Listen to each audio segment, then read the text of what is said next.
So, welcome everyone. And before we begin, I want to say this very clearly that if you're here, there's absolutely nothing wrong with you.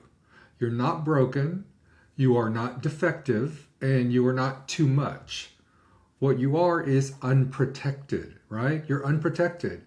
So, this workshop is not about digging through every painful story of your past. It's not.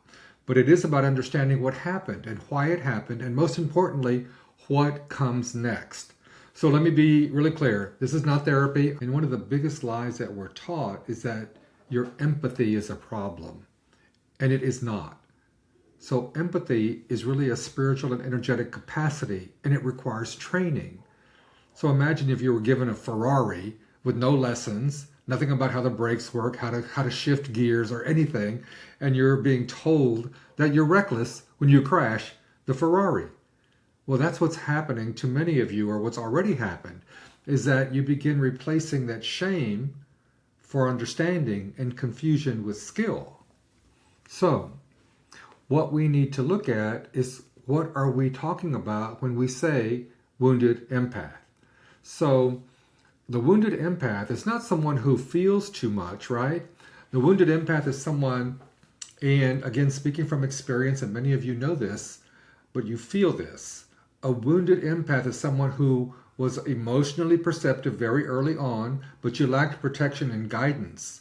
And you learned how to merge all these emotions instead of like differentiating them.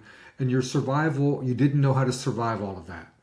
And many wounded empaths were told things like, you're way too sensitive, you're way too emotional, you're too intense, you're too much, right? But the problem is here, and a good thing to understand, empaths don't feel too much. We feel everything.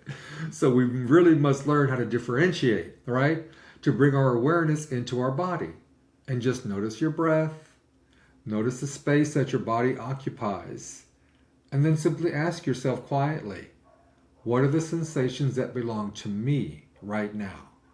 And just notice and imagine without any effort that your awareness gently draws you inward.